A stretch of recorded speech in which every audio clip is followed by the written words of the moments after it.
Good morning, Excellencies, dignitaries, ladies and gentlemen. On behalf of the Department of Industrial Policy and Promotion, Ministry of Commerce and Industry, Government of India, the Confederation of Indian Industry, and Chosen Elbow, I'd like to welcome you all to the inaugural session of the second India-Korea Business Summit 2018 on the theme India-Korea, Scaling Up the Special Strategic Relationship Through Trade and Investment. Taking forward the Prime Minister's Make in India initiative, this business partnership will strengthen bilateral ties and provide a boost to the Korea Plus program, which is a gateway for Korean investors. We're very honored on this occasion to welcome the Honorable Prime Minister of India, Shri Narendra Modi ji. We welcome the Honorable Minister for Commerce and Industry, Government of India, Shri Suresh Prabhu, Mr. Paik Un-gyu, the Honorable Minister for Trade, Industry and Energy, Republic of Korea, and all our other dignitaries on the dais. To begin the session, I invite Mr. Ramesh Abhishek, Secretary, Department of Industrial Policy and Promotion, Government of India, to present the opening remarks.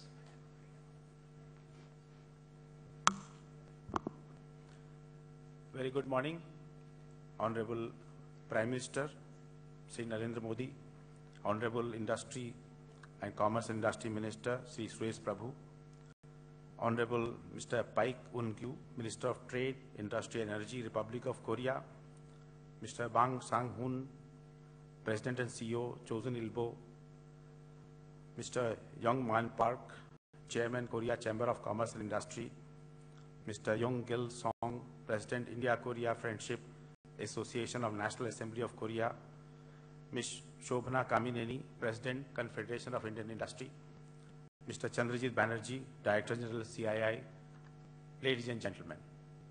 It is such a pleasure and privilege as well as honor to welcome all of you to this very important India-Korea Business Summit 2018.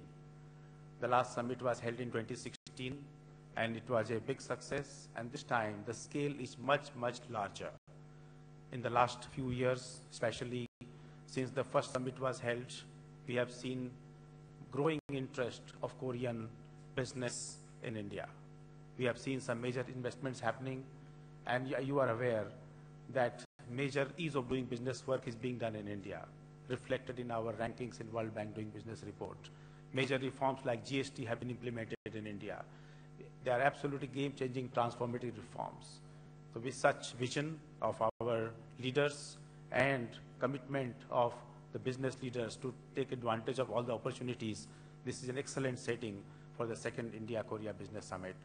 I extend my warm welcome to all of you, and I'm sure that the sessions today, all the sessions being planned, will be extremely productive and useful and take our business and economic relationships to a new height.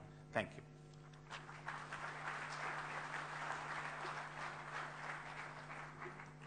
Thank you, sir. I now invite Mr. Bang Sang-hoon, President and CEO, Chosen Elbow, to present his remarks.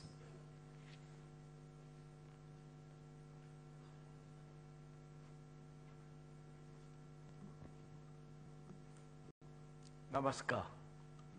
Ladies and gentlemen, I'd like to extend a sincere welcome to everyone who joined us for the second India-Korea Business Summit, co-hosted by Chosen Elbow and KOTRA, as well as the Confederation of Indian Industry.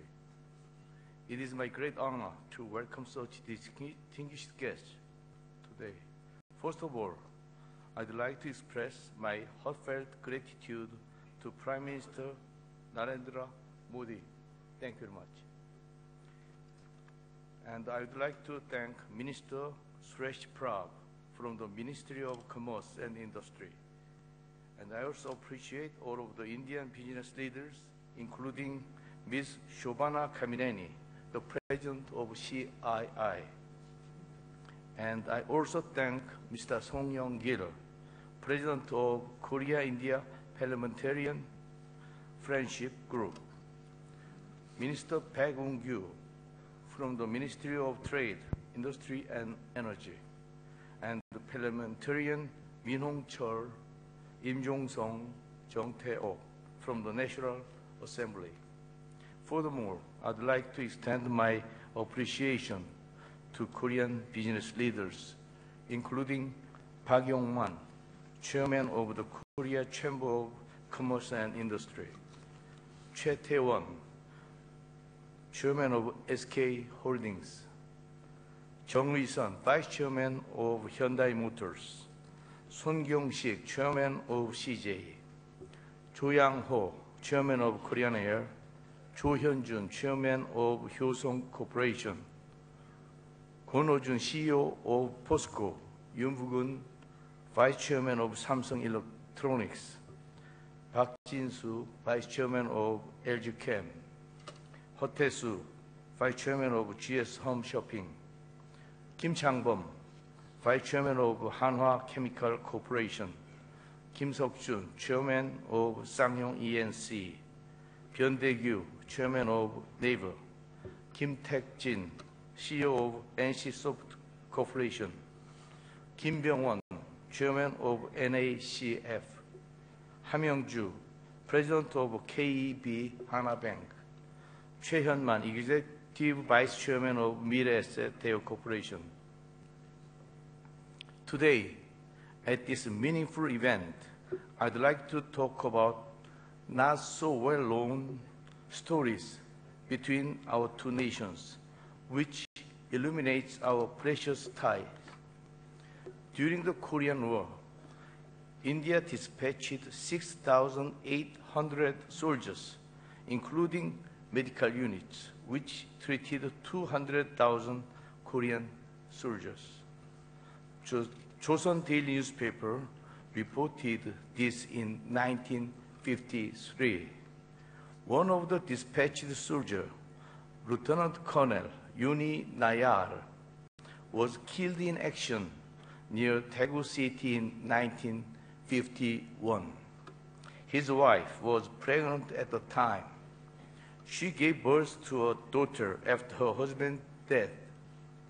When she passed away in 2009, she wished to be buried with her husband at his grave site in Korea. Today, the graves of Lieutenant Colonel Nayar and his wife are well preserved in Korea. The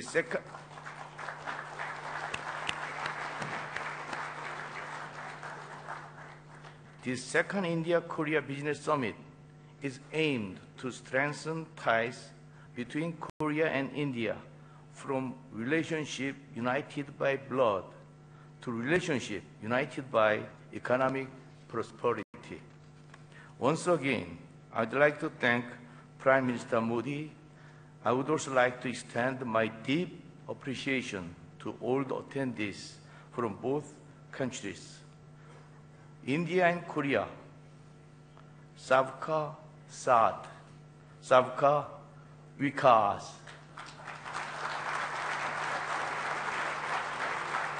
Dhanyawad.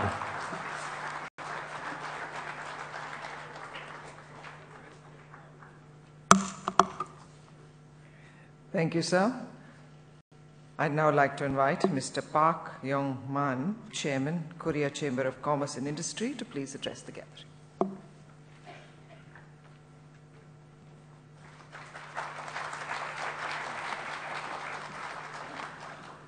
Honorable Prime Minister Narendra Modi, distinguished guests, ladies and gentlemen.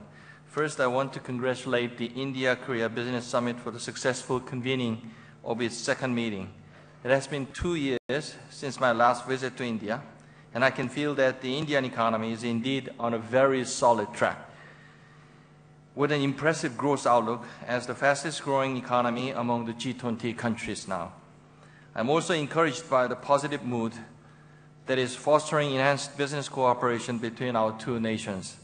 Korea's new government identifies India as a pivotal counterpart country in promoting its fresh diplomatic initiative known as the New Southern Policy.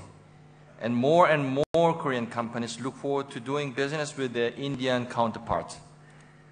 KCCI is currently reviewing 3 topics in support of the business community. First, we need to upgrade the Korea-India Comprehensive Economic Partnership Agreement, SEPA. Although it offered a new turning point in trade, many business leaders feel that still more can be done on the low level of concessions and adjusting the strict application of the rules of the origin. As if on cue, today's main theme is related to this topic, and we want to receive valuable insights so we may fashion improved policy suggestions. Second, the Korea-India CEO Forum, jointly launched by KCCI and FICCI 2 years ago, will soon be held again.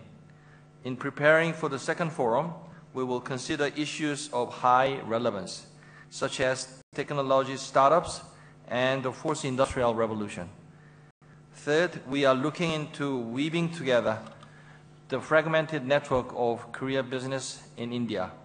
This strengthened network will contribute to making stronger local connections and providing an experience-sharing platform for the business of our two countries. In promoting this initiative, we will tap into the establishment experience we had in ASEAN. Last month, the Honorable Prime Minister said that India replaces red tape with red carpet. We warmly welcome that development, and Korean business look forward to linking arms with Indian companies to walk along that carpet together. I sincerely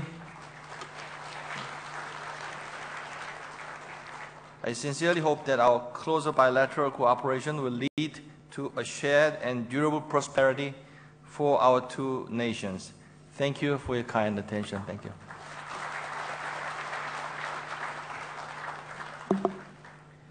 Thank you, sir. I now request Madam Shobhana Kamineni, President CII, to present the Indian industry perspective.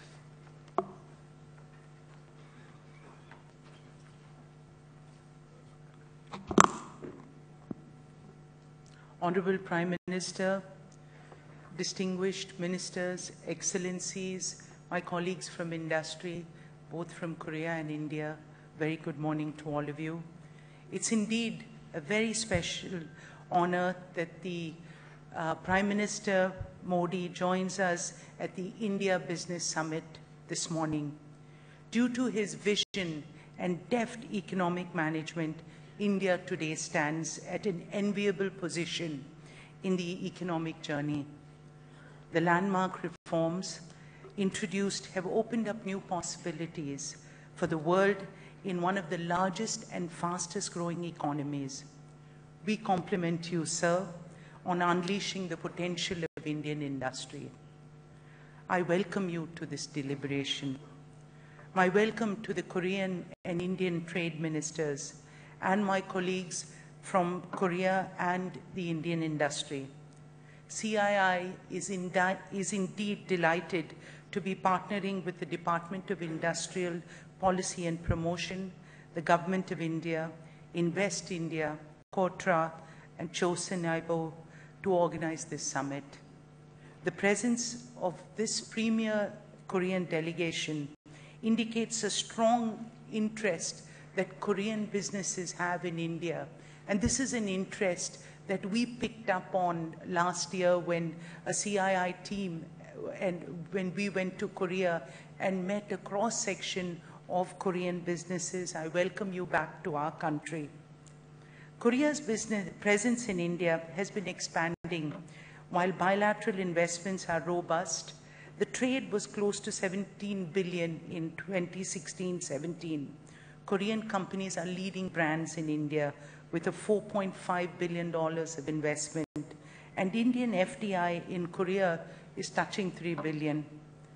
But I will not be exaggerating if I say that within this room, we probably have a market cap of companies and net worth of companies exceeding $1 trillion.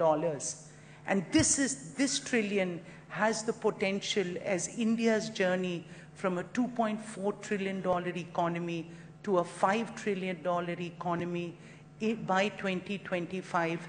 This is our privilege and this is our endeavor that we will participate in making this a reality. We two large Asian economies must work together. Given the strong governmental leadership and CEPA, I would like to mention a few areas that we can leverage jointly. One, IT and electronics. South Korea's hardware manufacturing and India's software services are a winning combination. The certification of manufacturing can derive greatly from bilateral cooperation. Two, we would like Korea's skilled talent in engineering to assist in India's apparel training and design centers. This would improve the competitiveness of Indian textile products in the export markets. Three, there are many opportunities for Korean VCs to invest in new Indian startups. Korean companies can showcase and promote their incubation and academic prowess to Indian stakeholders. Four, there is significant potential for Korean and Indian companies to synergize in manufacturing sectors such as chemicals, automobiles, and auto components, food processing, and textiles.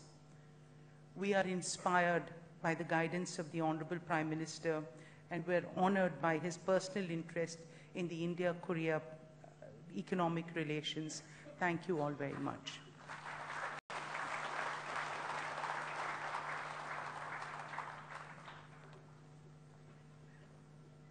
Thank you, Madam. I now invite Mr. Song Yung-gil, President of the India-Korea Friendship Association of the National Assembly of Korea, to address us.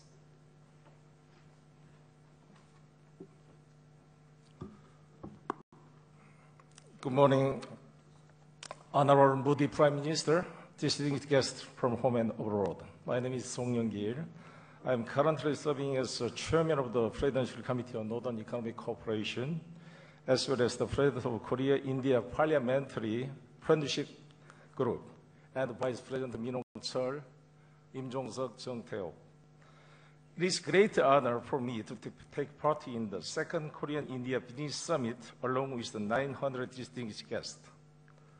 Today's occasion is all the more meaningful as we convene here in India, one of the birthplaces of civilization, to seek new opportunity for the future of India and Korea. India is the star rising again. A country with a population of 1.3 billion is showing its imposing presence with impressive force on its path toward new growth. What underlies its presence in an excellent ability of philosophical reasoning and the power of religion that invented the world of zero. India's unique tolerance based on its multilingual, multicultural, multi-religious diversity serves as the foundation for its presence. More than anything, India's achievement has been strongly backed by its potential as the largest democratic state in the world, with a record of more than 800 million voters in the India general election of 2014. That's why India is the future. We convene here in India, the first country to bring the civilization to the world. A country's inspiring philosophy and religion for the world, and a young and hopeful country with an average age of 29, and a country that continues its democracy without political turmoil nor coup d'etat. Also, we are here today to put on task together with the high expectation of new mutually shared prosperity. Above all, Prime Minister Modi's powerful innovation has led the re-emergence of India and brightened the future.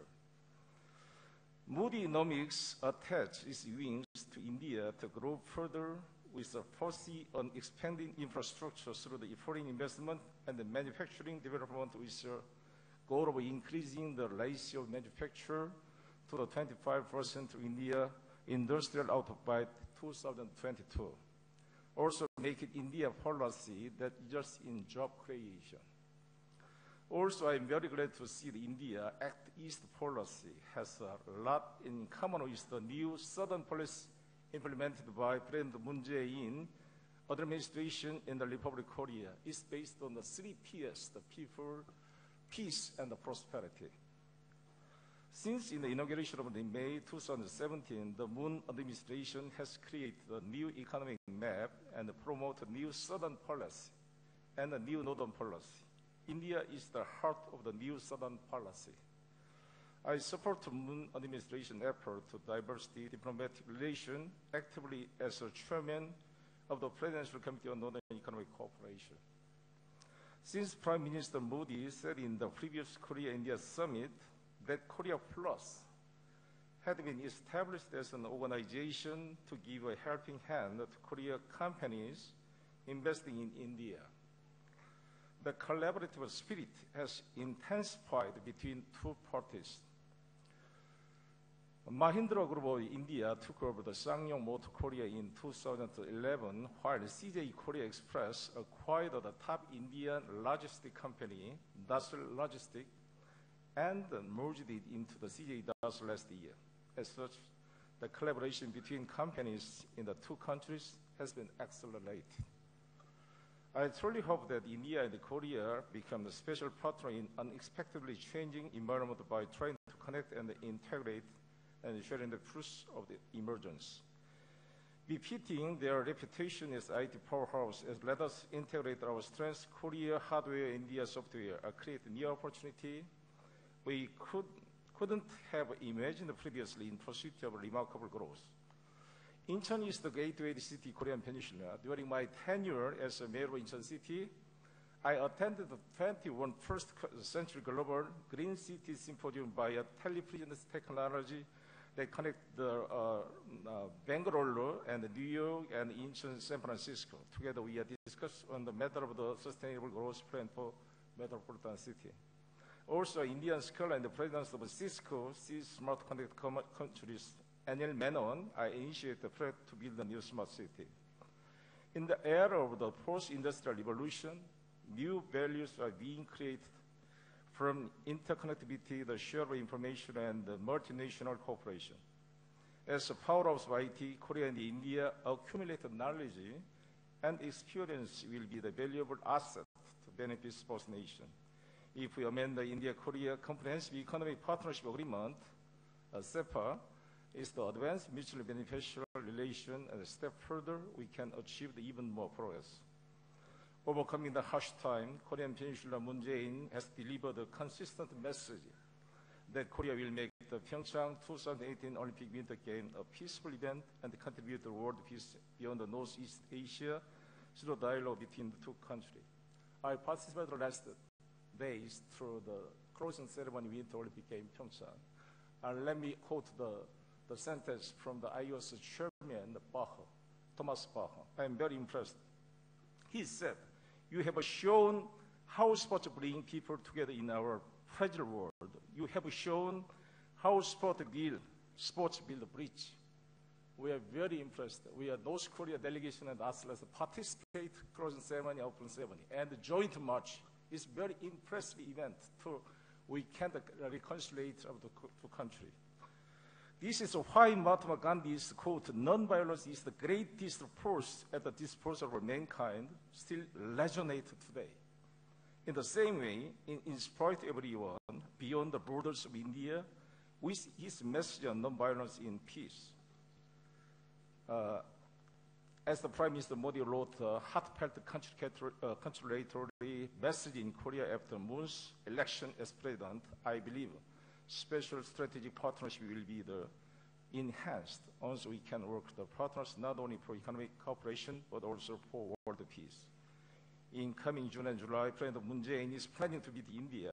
This visit will be the excellent opportunity for the leaders of both nations to continue the dialogue from Hamburg, Germany. It will create momentum to advance toward the fruitful future of both countries.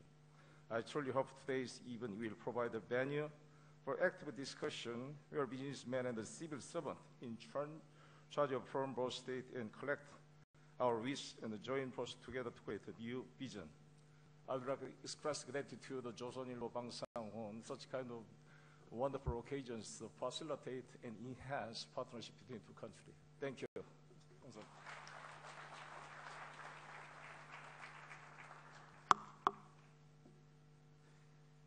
Thank you, sir. I now request Mr. Paik Un-gyu, Honorable Minister for Trade, Industry and Energy from Korea, to present his special address.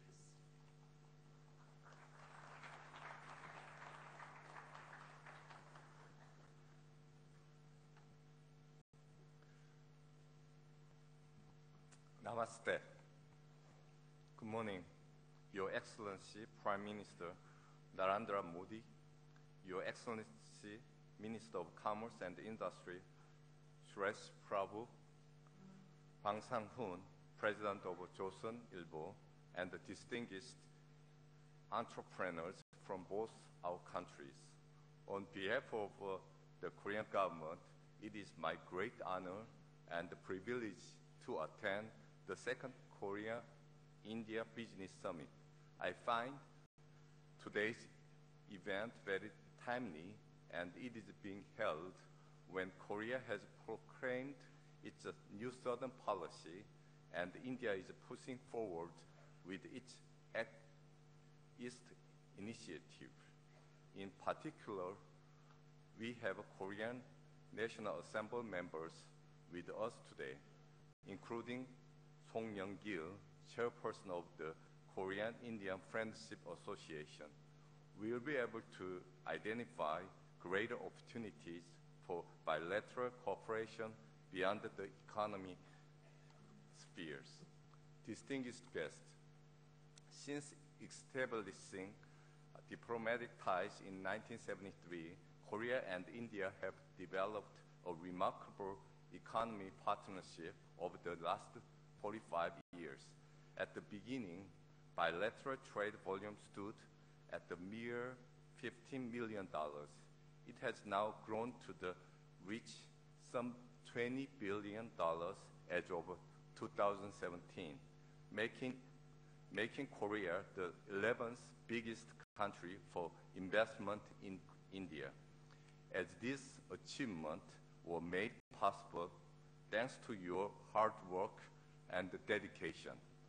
However, given the size of our two economies, we still have greater rooms for improvement in both trade and investment. The potential for bilateral cooperation is also immense. This is largely because India boasts a growth rate of some 7%, and Korea achieved both industrializations and informatizations in a short span of time. As our two countries face both challenges and opportunities presented by the fourth industrial revolutions, the demand for cooperation is even greater. Korea has been playing a leading role in the fourth industrial revolutions. Key technology such as AR, IoT, and 5G technologies were put to use driving the Pyeongchang Winter Olympic Games. India, likewise, is leading this era of uncertainties with its Jugaad management philosophy, which indicate an ability to promptly use creativities under unexpected circumstances. This is clearly explained the reason why the CEO of Google MS Mastercard are all of Indian origins. In this light, if Korea frontier spirit of applying new technologies and India's Jugaad management of revolving emergencies with creativities are combined, we can surely create new windows of opportunities for the years to come. Distinguished guests, the atmosphere for bilateral cooperation is brighter than ever. President Moon Jae-in has pleased to elevate the partnership with India to the level of the four major powers surrounding the Korean Peninsula. Immediately following his inauguration, President Moon had a telephone conversation with the Prime Minister Modi, dispatched a special envoy to India, and has shared cooperation visions through bilateral meetings during international events, namely G20s. Moreover, With the Korean New Southern Policy, the Korean government is set to diversify its economic diplomacies while expanding its ties with India. India is also implementing its Act East policy to broaden its horizon to East Asia and the Pacific region, and therefore India invited guests of honor from 10 ASEAN countries on the Republic Day of India on January 26. With all this in mind, I would like to take this valuable opportunity to make proposal for win-win cooperation for both Korea, New Southern Policy, and India's Act East policy. First of all, we need to further expand bilateral trade and investment. To this end, I propose to swiftly conclude SEPA upgrade negotiations. By further opening the doors of trade and improving the rules of origin, the purpose of SEPA of expanding trade and investment will soon be realized. We should concentrate our capacities on finalizing the upgrade agreement to reach a balance of interest and bring more benefit to our enterprise and the citizens at the earliest possible date. Second, we need to enhance our cooperation in manufacturing. It goes without saying that India boasts an outstanding workforce and excellent fundamental technologies. It is also a well-known fact that the production cost of Mongolian, a Mars-proof developed by India, stood at the mere $75 million. Such cost is almost the same as producing the science fiction movie Gravities.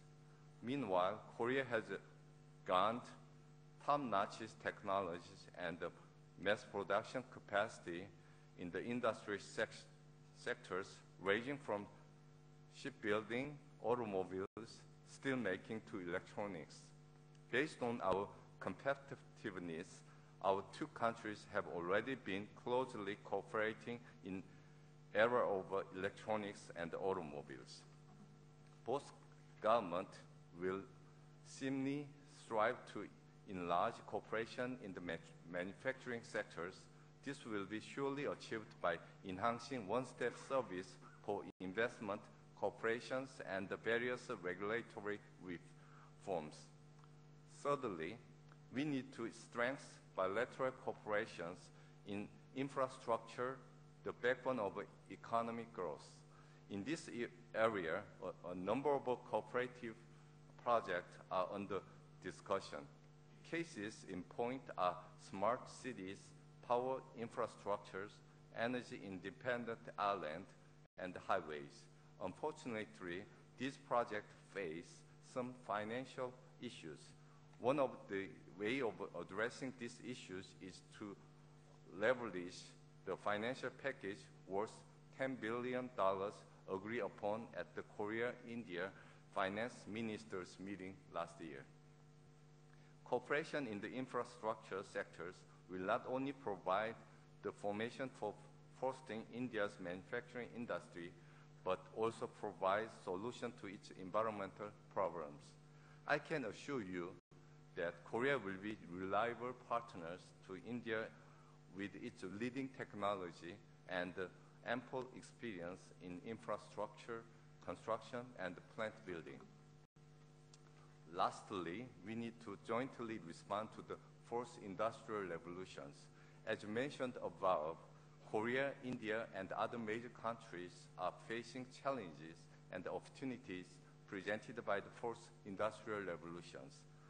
The Minister of Trade, Industry, and Energy of the Korea and the Minister of Commerce and Industry of India, as well as the Minister of Science and Technology of both countries, are willing to make a joint effort in industrialization, the fourth industrial revolution technology, by forming the Korea-India Future Strategic Groups.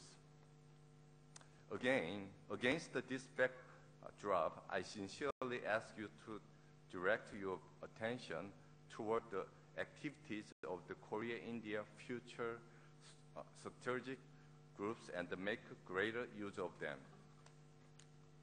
Distinguished guests, the respected Gandhi once said, "The future depends on what you do in the present."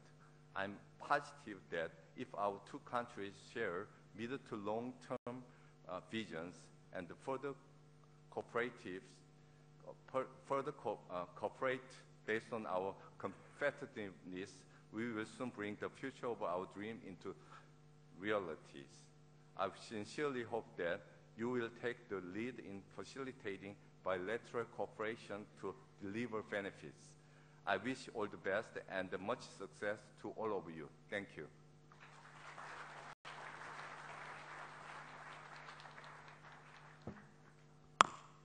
Thank you, Honourable Minister. I now have the pleasure of inviting the Honourable Minister for Commerce and Industry, Government of India, Mr. Suresh Prabhu, to please address the gathering. Most respected Honorable Pradhan Mantri Ji, my colleague and friend from Korea, the Honorable Minister for Trade, Industry and Energy, the President of India-Korea Friendship Society in the National Assembly, all my friends from Korea, my friends from India. Good morning to you. We are really honored by the fact that we have one of the largest ever delegation which has come to India from the business side. And if you really look at not just the composition, but the power of the delegation, the combined top line of these companies who are represented here is more than 90% of the GDP of most of the 90% of the country's GDP. So really speaking, it's a very important delegation, and therefore I really welcome you all to this particular event, for which I sincerely thank Mr. Bong Song-hun for bringing this as a leader of Bosu Nelobo, and I'm very impressed that in a short time we could put together one of the best possible business leaders who could come and visit India. At a time when India is not only on a growth trajectory, but now on a takeoff stage to take the next level of development. And many things that you have mentioned, which has happened in India, including getting highest FDI, one of the most preferred destinations for investment, all of this is a result and a manifestation of the leadership of the Honorable Prime Minister, who really genuinely believes that we have to bring in not only development, but bring the development at a faster rate in a shortest possible time. And that's why several changes which are taking place in India are moving in that direction to realize that dream. Whether there are macro policy issues, whether there are structural reforms, or there are policy changes which are taking place in each of the sector. I'll just give one example because so many have been given. The stock markets in the last 4 years, ever since the Prime Minister has taken over the leadership, has grown by 13% CAGR, the returns, 13% CAGR to the investors. And that shows that investing in India makes business sense, and therefore I really like to welcome all of you. There are some countries where you have made more investment than in India. They obviously like your money, but do not necessarily like the Korean companies. Unlike that in India, we really, really love Korean companies, and in fact, I have not seen even a single cultural issue which has erupted whenever there has been a foreign direct investment coming from Korean companies into India. And that shows that Korean money is loved, but also the Koreans are loved. And therefore, you are really welcomed here, and therefore, we are looking forward to more investment coming from you. There is an open trade which our Prime Minister talked about in Davos, which is given shape in many forms. We welcome foreign direct investment in virtually all sectors, and whenever there was any impediment that was discovered, we are trying to remove it on an ongoing basis. And this is at a time when I said that Prime Minister's vision of New India, which is to change domestic India, domestic policies to transform our societies, our people, but we'll also like our friends like Korea to benefit from it by being a partners in this journey. And therefore, one of the things that we can draw inspiration from Korea is that in one generation, Korea could transform itself from a poor country to OECD membership. And therefore, what is possible to be done in the shortest possible time, we'll also like to do it here. And in that context, I again welcome you. Mr. Minister, you mentioned some issues, so are the others. Prime Minister directed me that we should look into all these issues, irrespective of the ministry which deals with this. I will be the one who will coordinate with other ministries and make sure that the Prime Minister's vision of bringing more investments into India, particularly from Korea, is realized without any of these problems being faced. There are certain difficulties which will explain to you properly. There are something which can be addressed, we'll address it clearly. I will just talk about 4 things, and there, which are the sectors in which, or which are the areas in which you can make investment.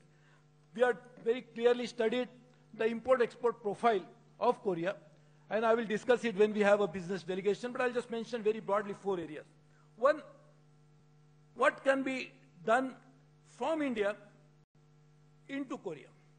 One of the things, and for that, you have to make investments, FDI can be done. We are willing to look at even FDI for exports.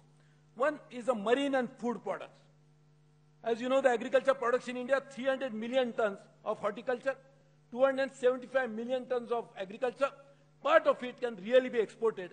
And Korea is also importing some foodstuff, importing marine products. We have 7,600 kilometers of coastline, so we can actually use it by Korean investments, under Korean supervision, under Korean technology, to be exported back into India.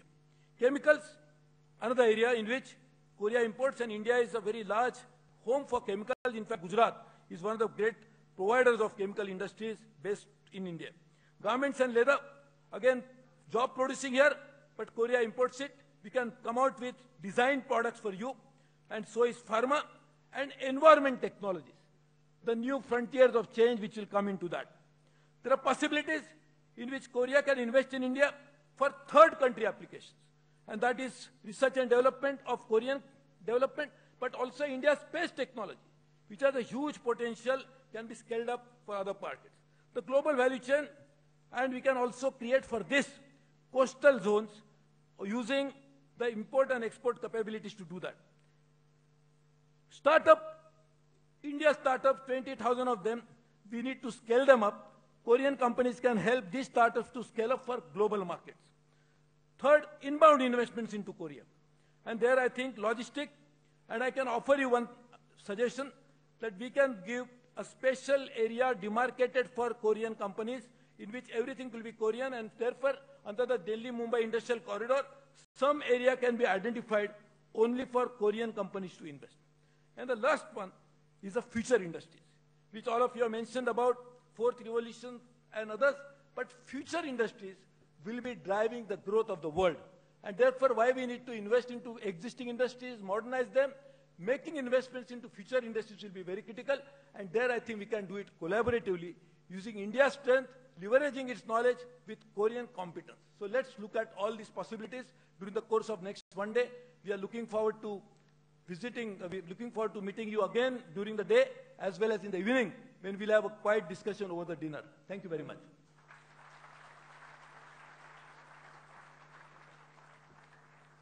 Thank you, Honorable Minister. Ladies and gentlemen, I now have the pleasure and honor to invite the Honorable Prime Minister of India, Shri Narendra Modi ji, to deliver the inaugural address.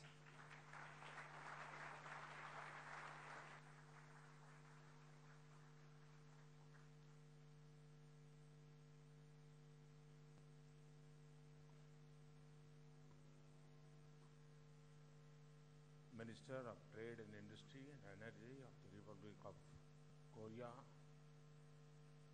Minister for Commerce and Industry, Government of India, President and the CEO of the chosen INBO Group, business leaders of Korea and India, ladies and gentlemen, I'm very happy to be here with you.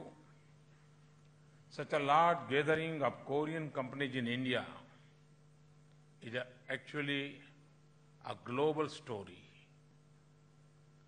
I take this opportunity to welcome all of you to India.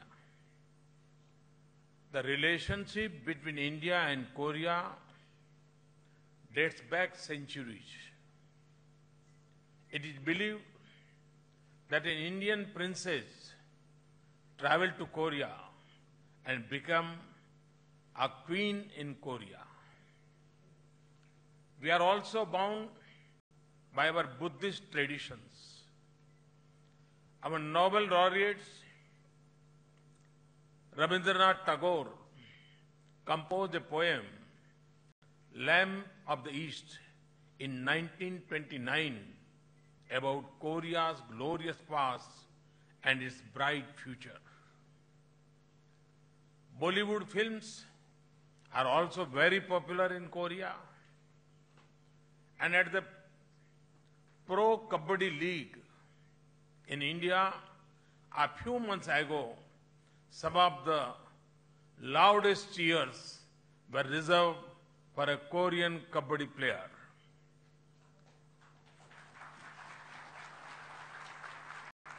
It is also a good incident that India and South Korea both celebrate their Independence Day on the 15th of August.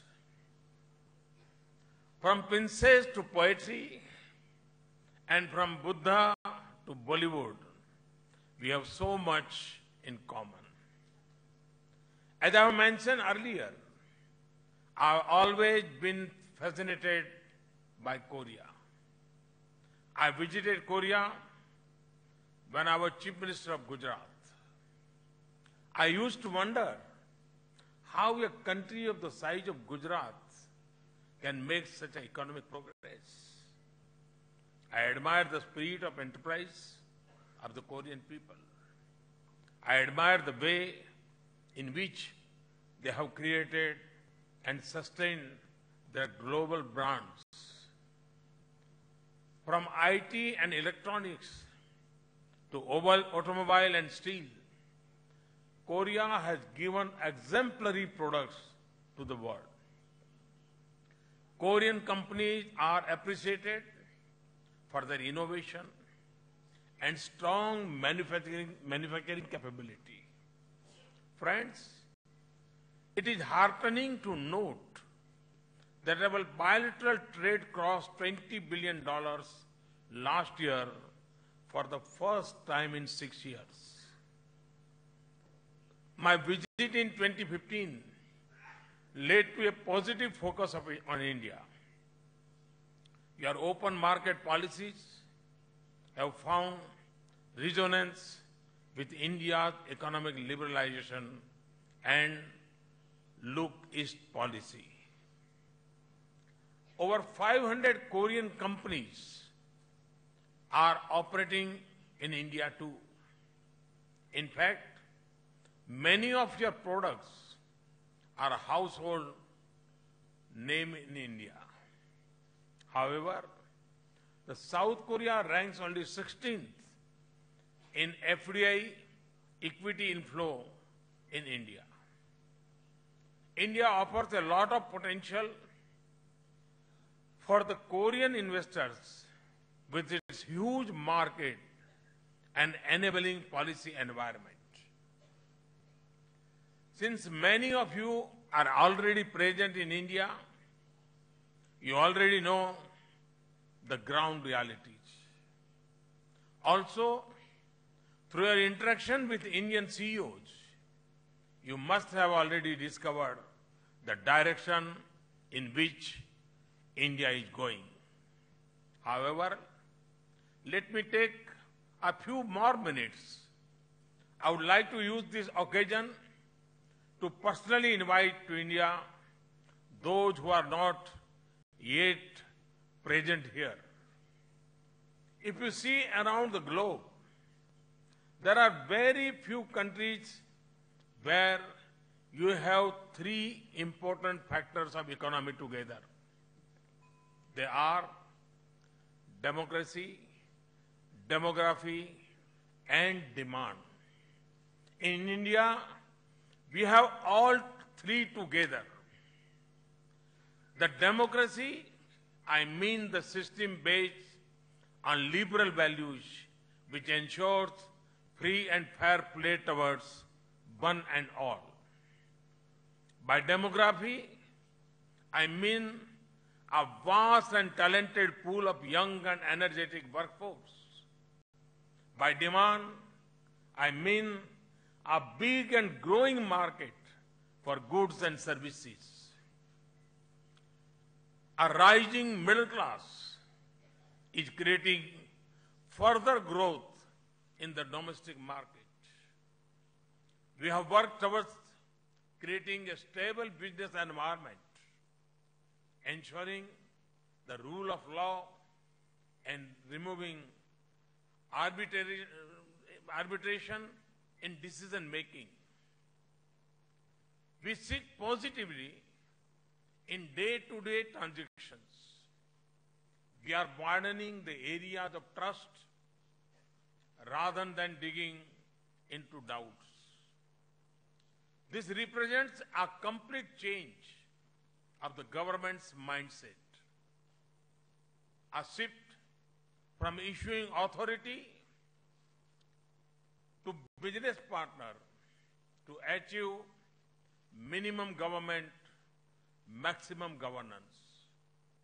And when this happens, simplification of rules and procedures starts automatically. After all, this is what ease of doing business demands. Through such measures, we are now working towards ease of living. We are on a deregulation and de-licensing drive. Validity period of industrial licenses has been increased from 3 years to 15 years and more. The industrial license regime for defense production has been liberalized greatly. Nearly 65% to 70% of the items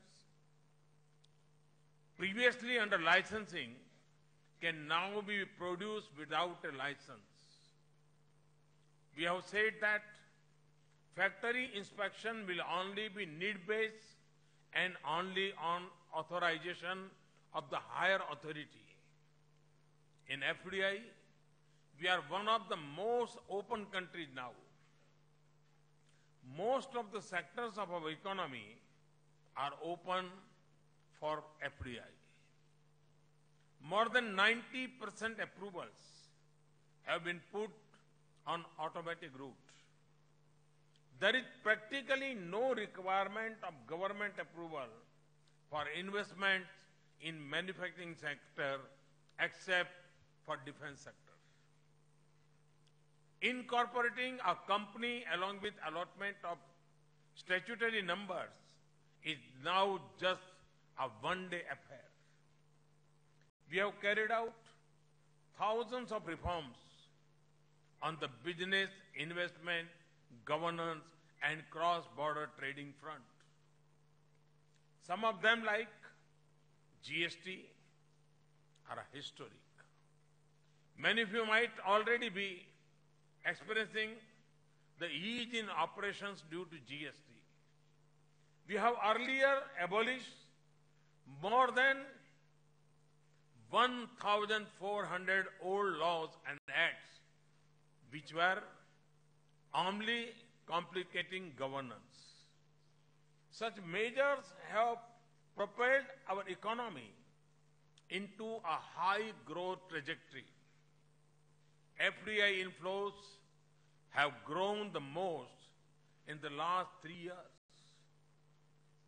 There is a new energy and vibrancy in our domestic industry. A new startup ecosystem has been unveiled. With unique ID and mobile phone penetration, we are moving towards becoming a digital economy. Our strategy is to leverage the strength of hundreds of millions of Indians who have come online in recent years. Thus, a new India is emerging which will be modern and competitive and yet caring and compassionate. On the global platform, India has climbed 42 places in the World Bank's Ease of Doing Business Index in the last 3 years. We moved up to 90 places on the Logistic Performance Index of 2016 of World Bank. We have improved 31 places in last 2 years in the Global Competitive Index of the World Economic Forum. We have also moved up 21 places on the Global Innovation Index of WIPO in 2 years.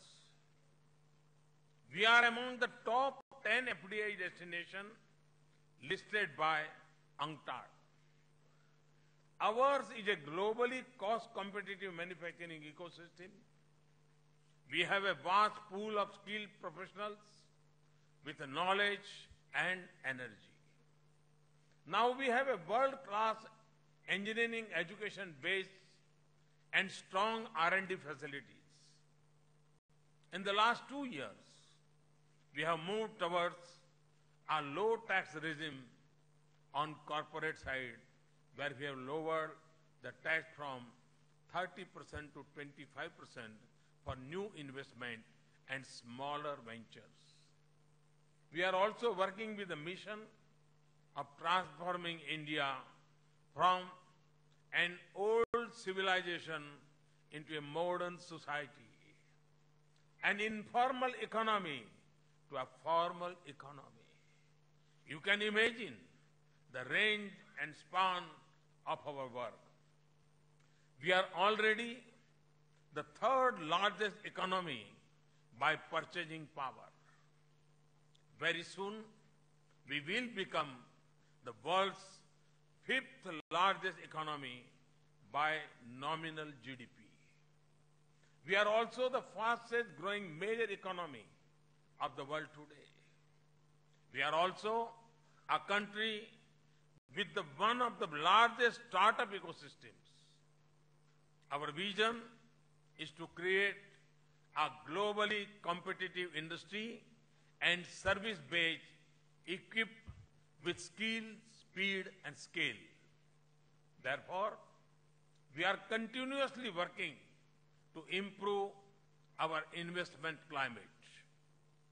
We particularly want to promote manufacturing in a big way to create jobs for our youths. For this purpose, we have launched a campaign called Make in India.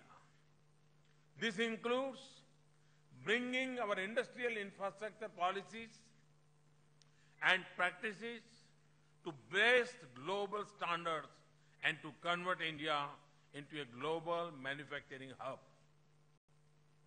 This initiative has been well supplemented by programs like Digital India and Skill India. Cleaner and greener development and zero defect, zero effect manufacturing is another commitment. We have committed to the world and are moving aggressively for adoption of better environmental technologies. I have said earlier that there is a huge potential for cooperation between India's software and Korea's IT industry. Your car making and our designing capabilities can be put together. Though we have become the third biggest producer of steel, we need to add a lot of value in it. Your steel making capacity and our resources of iron ore can be put together for better products. Similarly, your shipbuilding capacity and our agenda of port-led development can become a driver of our partnership. Housing, smart cities, railway station, water, transportation, railways, seaports, energy, including renewables, IT infrastructure and service, electronics are all very promising sector in my country. India and Korea are major economies in the region. Our partnership has immense potential to promote regional growth, development, stability, and prosperity in Asia. India is turning to East for bigger economic engagement. Similarly, South Korea is trying to diversify its overseas markets. Both stand to gain by deepening their partnership. India, a huge and emerging market, it can also be a bridge for Korean business to penetrate the Middle East and African markets. You may recollect that the need for a hand-holding agency was felt during my visit to Korea. It was announced that a dedicated team would be established for Korean investments in India. Accordingly, Korea Plus was formed in June 2016. The mandate of Korea Plus is to promote, facilitate, and retain Korean investments in India. It is envisaged for the first reference point for Korean investors in India. Korea Plus has facilitated more than 100 Korean investors in a short span of about 2 years. It acts as a partner throughout the investment cycle of Korean companies. This shows our commitment towards welcoming Korean people and companies, India and investments. Friends, I would like to conclude by saying that India is now ready for business. India is now free destination for enterprise. You will not find such a free and growing market anywhere in the world. I further assure you, whatever is required to promote and protect your investments, will be done here. Because we value our investment and contribution in our economy. At a personal level too, I assure you of my full support whenever required. Thank you. Thank you very much.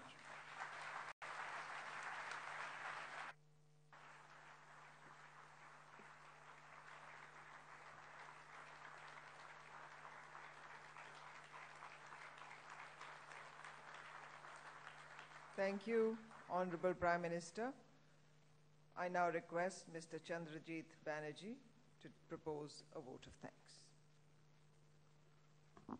Honorable Prime Minister of India, Shri Narendra Modi ji, Honorable Minister for Commerce and Industry of Government of India, Honorable Minister of Trade and Industry and Energy of the Republic of Korea, Secretary DIPP, the Government of India, Presidents, Chairs, Excellencies, Ambassador, senior government officials and business leaders from Korea and India, ladies and gentlemen.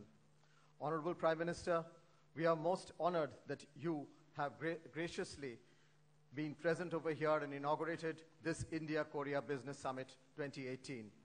It is always a pleasure and inspiration to hear your thoughts on a subject that is of great pertinence to the industry, both from India and Korea. Your vision would take India-Korea relationships to an even higher level in the times to come. As you have stressed, a strong and vibrant relationship between India and Korea is based on robust economic collaboration.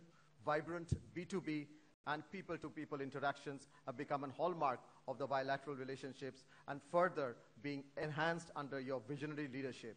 Thank you, Honorable Prime Minister, for your inspiring words today. I'd also like to thank India's Commerce and Industry Minister for his participation and for sharing his ideas on how we can take the India-Korea business partnership forward. His Excellency, the Minister of Trade and Industry and Energy of Korea, has provided valuable guidance on bilateral economic cooperation, and we thank you, sir, for leading this huge delegation from Korea. I'd also like to thank the Secretary DIPP, the Government of India, for leading us in organization of this business summit. A very special thanks to the President and CEO of the Chosen Elbow, our valued partner, the Korean Chamber of Commerce and Industries Chairman and the President of the India-Korea Friendship Association of National Assembly of Korea. Our warmest thanks to you, and this is indeed an outstanding delegation that you have brought in from Korea. We are delighted and honored to have such high-powered business leaders as delegate members from the Republic of Korea, and we would really like to record our appreciation and thanks to each one of you to have come in such numbers and spend the next 2 days in India. And thank you, Excellency, the Ambassador of Korea to India and the Ambassador of India to Korea for their contributions to making this summit a reality. We are also happy to see an encouraging and a high-profile business presence from India, and we would like to thank all our Indian CEOs for really participating here. We look forward to good and meaningful discussions between the two businesses over the course of the day. Once again, I conclude, and I would like to thank our Honorable Prime Minister for his personal participation and giving this business summit such a significant start. Ladies and gentlemen, may I request you to kindly join me in appreciating the participation of our Honorable Prime Minister.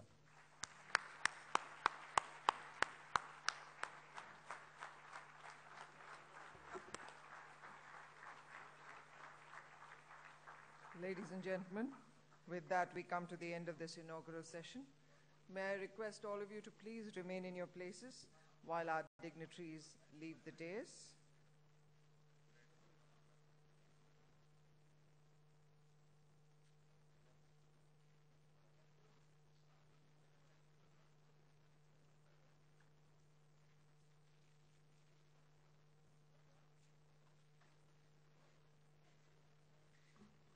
Ladies and gentlemen, the next session begins at 10:50. This is a plenary session. India-Korea CEPA, a solid partnership, where to go. This begins at 10:50. Please join us for a short tea break. Tea is being served in the Raja Rani.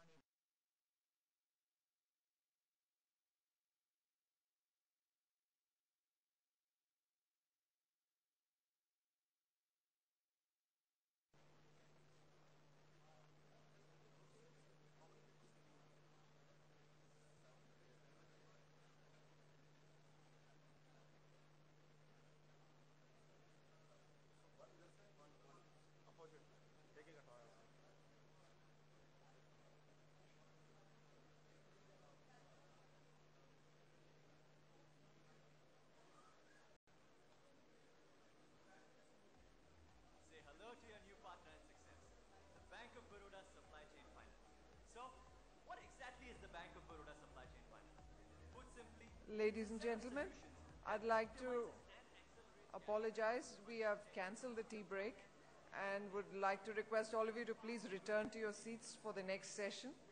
We're going to start the next session because the Prime Minister has not left the premises and none of us are allowed to leave before he does. So please remain in your seats. We're going to begin the next session. And for the next session, I'd like to invite our speakers onto the dais. Mr. Sanjay Chadda, Joint Secretary, Department of Commerce. Dr. Naushad Forbes, past President CII and Co-Chairman Forbes Marshall. Dr. An Chun Yung, former Chairman of the Korea Commission for Corporate Partnership. Ambassador Dr. V.S. Sheshadri, Senior Advisor, International Policy and Trade, CII. Dr. Park Jin, President, Asia